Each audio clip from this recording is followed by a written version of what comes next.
నమస్తే. నేను మీ doctor T. Mahesh Babu. ఈరోజు నేను మీ ముందుకి కరోనా గురించి మాట్లాడడానికి వచ్చాను. కరోనా వైరస్ మనందరికీ తెలిసిందే. కోవిడ్-19. ప్రపంచమంతా దానికి ఎఫెక్ట్ అయింది. అయితే మనం 2 రోజులు, 3 రోజుల నుంచి న్యూస్‌లో వింటున్నాం కేసెస్ ఇంక్రీజ్ అవుతున్నాయని. కొత్త sub variant JN1 variant, sub variant వచ్చిందని, కేసెస్ ఇంక్రీజ్ అవుతున్నాయని విన్నాము.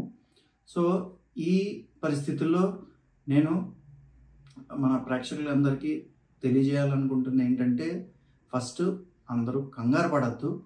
కోవిడ్ వేరియంట్ ఏదైతే ఇప్పుడు వచ్చిందో అది ఫాస్ట్గా అయితే స్ప్రెడ్ అవ్వడానికి ఛాన్స్ ఉంటుంది. కాబట్టి గవర్నమెంట్ కానీ, స్టేట్ గవర్నమెంట్స్ కానీ, సెంట్రల్ గవర్నమెంట్ కానీ తగిన చర్యలు పాటించాలని, మాస్క్స్ అని, ఇంకా వేరేవన్నీ చెప్పడం జరుగుతుంది. అయితే నేను ఈరోజు మీకు చెప్పదలుచుకున్నది ఏంటంటే, ఫస్ట్ ఆఫ్ ఆల్ గుర్తుపెట్టుకోండి, ప్యానిక్ అనేది అవ్వద్దు. అంటే భయపడద్దు. ప్రతి ఇన్ఫెక్షన్ ఆర్ ప్రతి వైరస్ ఏదైతే ఉందో అన్నీ డెత్కి లీడ్ చేయవు. అండ్ వచ్చిన ప్రతి జ్వరము కూడా అదేదో ఇంకా ఫీవర్ వస్తే చచ్చిపోయినట్టే అనే ఫీలింగ్ అసలు వద్దు. ఈ కండిషన్లో నేను కొన్ని విషయాలు చెప్తాను.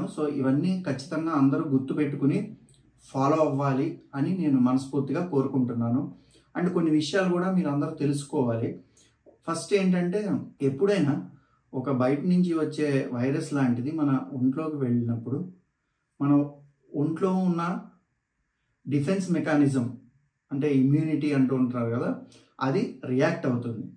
అది రియాక్ట్ అయ్యి ఫైట్ చేసి మొత్తం ప్రొటెక్ట్ చేయడానికి అన్ని విధాల అది ఫైట్ చేసి మనకి సెటిల్ చేస్తుంది.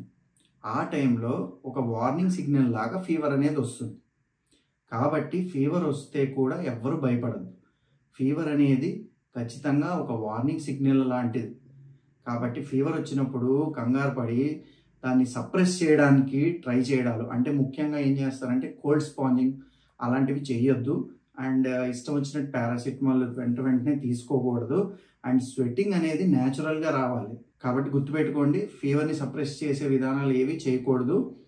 దానికన్నా ఇంకా ఫీవర్ని సప్రెస్ చేయడానికి హాట్ వాటర్ని, అంటే వెచ్చని వేడి నీళ్ళని కానీ, గోరువెచ్చని నీళ్ళని కానీ కొంచెం సిప్ చేస్తూ తాగితే కూడా మన స్వెట్టింగ్ అనేది ప్రొడ్యూస్ అయ్యి బాడీ తేలిగ్గా అయ్యి ఫీవర్ అనేది తగ్గుతుంది. అలాగే ఆయుర్వేదిక్లో కూడా గుడూచి, సంశమని వటి అని ఇలాంటి టాబ్లెట్స్ ఉంటాయి ఫీవర్ తగ్గడానికి. అది కూడా ఇన్ఫెక్షన్ని ఫైట్ చేస్తున్న టైంలో బాడీ వచ్చే ఫీవర్ని ఖచ్చితంగా మనం సప్రెస్ చేయకూడదు. అదొక డిఫెన్స్ మెకానిజం. అంటే మన బాడీలో డిఫెన్స్ మెకానిజం కోసం ఫైట్ చేసేవి కొన్ని సెల్స్ ఉంటాయన్నమాట. దాన్ని ఇన్నేట్ ఇమ్యూనిటీ అంటారు ఫస్ట్. ఈ రోగనిరోధక శక్తి, ఇమ్యూనిటీ అనేది 2 టైప్స్లో ఉంటుంది. Innate immunity and adaptive immunity. Innate immunity అంటే లోపల బేసిక్గా అది దీంతో ఫైట్ చేసి ఇలాంటి లక్షణాలు బయటికి వస్తాయి కొన్ని. వాటిని చూసి కంగారు పడద్దు. అలాగే నేను ఆయుర్వేద గురించి ఒక విషయం స్పెషల్గా గొప్పగా చెప్పాలి ఏంటంటే, ఆయుర్వేద అనేది హోస్ట్, అంటే బాడీ మీద కాన్సన్ట్రేట్ చేస్తాం ఇన్ఫెక్షన్ మీద కన్నా. కాబట్టి ఇప్పుడు ఫర్ ఎగ్జాంపుల్ మీకు అర్థమయ్యేలా చెప్పాలంటే, ఈ కోవిడ్ ఇన్ఫెక్షన్ అన్నది వైరస్ అందరికీ బాడీలోకి వెళుతుంది. బట్ అందరికీ ఫీవర్స్ ఆర్ అందరికీ ఇన్ఫెక్షన్ బాగా సివియర్గా రావట్లేదు అండ్ అందరూ చనిపోవట్లేదు. ఎందుకంటే అది వైరస్ మీద డిపెండ్ అవ్వదు. హోస్ట్ బాడీ, అంటే ఏదైతే మన బాడీ ఉందో ఆ బాడీ మీద డిపెండ్ అవుతుంది. ఇక్కడ మీరు అర్థం చేసుకోవాల్సింది ఏంటంటే, ఆయుర్వేద కూడా హోస్ట్ బాడీ మీదే కాన్సన్ట్రేట్ చేస్తుంది. అంటే నేను ఇందాక చెప్పినట్టుగా మన ఇన్నేట్ ఇమ్యూనిటీ పెరగడానికి మనం ఏ విధంగా చేయొచ్చు అనేది తెలుసుకోవడం ఇంపార్టెంట్. అండ్ ఆయుర్వేద కూడా ఈ ఇన్నేట్ ఇమ్యూనిటీని ఎలా పెంచుకోవాలి అండ్ అడాప్టివ్ ఇమ్యూనిటీని ఎలా పెంచుకోవాలి అనే దాని మీదే కాన్సన్ట్రేట్ చేస్తాం. ఈ విధంగా మీరు చేసి కోవిడ్ నుంచి డెఫినెట్గా బయటపడడానికి ఛాన్సెస్ ఎక్కువ ఉన్నాయి. అయితే ఇంకొకటి ఏంటంటే, మన వైరస్ అనేది బాడీలోకి వచ్చి మన సెల్స్ని దాని ఆధీనంలోకి తీసుకోవడానికి ప్రయత్నిస్తుంది. అలా ప్రయత్నించినప్పుడు 2 రకాల మెటబాలిజమ్స్ ఉంటాయి. ఒకటి యాంటీవైరల్ మెటబాలిజం, ఇంకోటి ప్రోవైరల్ మెటబాలిజం. ప్రోవైరల్ మెటబాలిజం అంటే వైరస్కి అనుగుణంగా ఉండి వైరస్ ఎదగడానికి, రెప్లికేట్ అవ్వడానికి తోడ్పడుతుంది. ఇంకోటి యాంటీవైరల్, ఇది అందరికీ తెలిసిందే. సో వైరస్కి ఎగెనెస్ట్గా బాడీలో ఏమేమైతే చర్యలు జరుగుతాయో అవి యాంటీవైరల్. అయితే మనకి ఇలా ఇన్ఫెక్షన్ వచ్చిందని తెలిసి లేకపోతే జ్వరం లాంటిది వచ్చినప్పుడు మనం చేసే కొన్ని తప్పుల వల్ల ప్రో వైరస్ మెకానిజం అనేది యాక్టివేట్ అయిపోతుంది. అది మనందరం చేసే తప్పు. సో దయచేసి అందరూ గుర్తించండి. అది ఏంటంటే రెస్ట్ తీసుకోవడం, నెక్స్ట్ ఎక్కువగా ఓవర్ న్యూట్రిషన్, ఎక్కువగా తినేయడం. అంటే ఇప్పుడు మనకి ఇమ్యూనిటీ పెంచుకోవడానికి అని చెప్పి డ్రై ఫ్రూట్స్ ఎక్కువగా తినేయండి, ట్యాబ్లెట్స్ ఎక్కువ వేసేసుకోండి. సో అలాంటివి చెయ్యొద్దు. ఆకలి లేకుండా మాత్రం అస్సలు తినొద్దు. అండ్ సో ఇలాగ ఇష్టమైనవి ఒక ఆకలి లేకుండా తినడం ఆర్ ఎలా పడితే అలా చేయడం, వీటి వల్ల మనం చేసే తప్పుల వల్ల మనం వైరస్కి సపోర్ట్ చేసి ఆ ప్రో వైరస్ మెటబాలిజం అనేది బాడీలో యాక్టివేట్ జరగడం అవుతుంది.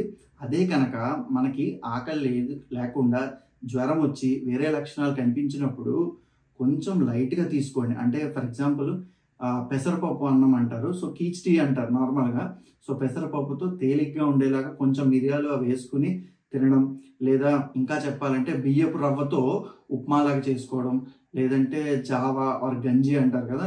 సో ఈ పెసలతో కానీ లేదా బియ్యంతో కానీ గోధుమతో కానీ అలా చేసుకుని, అంటే మన ఆకలికి తగ్గట్టుగా తీసుకుని కరెక్ట్గా మనం బాడీని కనుక మెయింటైన్ చేస్తే ఆ టైంలో మనకి యాంటీవైరల్ మెటబాలిజం అనేది లోపల యాక్టివేట్ అయ్యి మనం వెనక్కి రావడానికి చాలా హెల్ప్ అవుతుంది. ఇది గుర్తుపెట్టుకోండి ఖచ్చితంగా. అండ్ నెక్స్ట్ మీరు అందరూ చేయవలసింది ఏంటంటే, నేను ఇప్పుడు ఒక metabolic water or magic water ఒకటి చెప్తాను. ఇదేంటంటే ఇది నేను చాలాసార్లు చెప్పిందే, బట్ అందరికీ ఒకసారి గుర్తు చేస్తున్నాను. సో ఈ వాటర్ని మీకు ఇమ్యూనిటీ పెరగడానికి కానివ్వండి, అండ్ కోవిడ్ లక్షణాల నుంచి బయటికి రావడానికి కానివ్వండి చాలా హెల్ప్ చేస్తుంది. అదేంటంటే 2 పించులు శొంఠి పొడి తీసుకుని 6 పించులు, సో పించ్ అంటే ఇలా వేస్తాం కదా, అది 6 పించులు ధనియాల పొడి, ఒక 3 లీటర్స్ వాటర్ తీసుకుని ఆ 2 లీటర్స్ వాటర్ తీసుకుని కొంచెం మరగపెట్టి అందులో వేసి ఒక 5 నిమిషాలు బాగా వేడి చేసేసి కట్టేసేయండి. అది వేడిగా ఉన్నప్పుడు జ్వరం ఉన్న వాళ్ళకైనా సరే మీరు ఇవ్వచ్చు, ఎందుకంటే వెంటనే చెమట పట్టడానికి ఆస్కారం ఉండి న్యాచురల్గా ఫీవర్ అనేది కంట్రోల్ అవుతుంది. అండ్ ఇదే వాటర్ని నార్మల్ వాటర్ బదులుగా కూడా తీసుకుంటే మనకి వాటర్ని బాయిల్ చేసినట్టు ఉంటుంది. అలాగే ఈ 2 డ్రగ్స్ ఏవైతే నేను చెప్పానో అవి మన బాడీలో మెటబాలిజంని కరెక్ట్ చేసి బాడీని ఇమ్యూనిటీని ఇంక్రీజ్ చేయడానికి అనేది హెల్ప్ అవుతుంది. సో ఓవరాల్గా నేను చెప్పేది ఏంటంటే, కోవిడ్ వచ్చేసింది అని కంగారు పడద్దు, ఫీవర్ వస్తే కూడా టెన్షన్ పడద్దు. ఎందుకంటే మన బాడీ మీద డిపెండ్ అవుతుంది ఇన్ఫెక్షన్ రావడం అనేది. వైరస్ వచ్చినంత మాత్రాన ఇన్ఫెక్షన్ వచ్చేసి డేంజర్ అని కాదు. సో మన బాడీని ఎలా తయారు చేయాలి దానికి వైరస్ అగ్నెస్ట్గా అనేది మీరు అందరూ కాన్సన్ట్రేట్ చేయాలి. సో ఆయుర్వేదంలో ఇవన్నీ క్లియర్గా చెప్పబడ్డాయి. అండ్ అంతేకాకుండా ఆయుర్వేదంలో చాలా మంచి మెడిసిన్స్ అనేవి ఖచ్చితంగా ఉన్నాయి. మీ అందరికీ తెలుసు, గుడూచి తిప్పతీగ, అలాగే అశ్వగంధ పెన్నీరుగడ్డ, శతావరి పిల్లిపీచర, ఇలాంటి రకరకాల డ్రగ్స్ డిఫరెంట్ ఫామ్స్లో ఉన్నాయి. ఇప్పుడు నేను చెప్పాను కదా అని ఇష్టం వచ్చినట్టు వాడేయద్దు, అది కూడా మనం చేసే తప్పు అవుతుంది. కాబట్టి మీరు ఖచ్చితంగా ఒక డాక్టర్ని సంప్రదించి మీకున్న కండిషన్ని ఎక్స్ప్లెయిన్ చేసి ఏం డ్రగ్స్ తీసుకోవాలి, అండ్ ఇమ్యూనిటీ మీ స్టేటస్ చెక్ చేసుకోండి. అలాగే మీకు లక్షణాలు కనిపించినప్పుడు పల్స్ చెక్ చేసుకుంటూ ఉండండి. ఏమైనా లక్షణాలు ఉంటే చెప్పండి. సో మీకు ఎలాంటి సహాయం కావాలన్నా డెఫినెట్గా మేము ఉన్నాము, మాకు ఫోన్ చేయండి. ఏమైనా డౌట్స్ ఉంటే మేము చెప్తాము. సో ఆయుర్వేద డాక్టర్ని సంప్రదించండి, మాకైనా ఫోన్ చేయండి. బట్ ఆ టైంలో మీరు ఫస్ట్ భయపడకుండా డాక్టర్ని సంప్రదించి ఏం చేయాలో తెలుసుకుని చేస్తే కనుక మనం దాని నుంచి ఈజీగా బయటకు రావచ్చు. సో గుర్తుపెట్టుకోండి, కోవిడ్ అంటే భయపడద్దు. సో ఇవన్నీ మీకు అర్థమయ్యాయి అనుకుంటున్నాను. సో ఇంకా సెలవు. Thank you.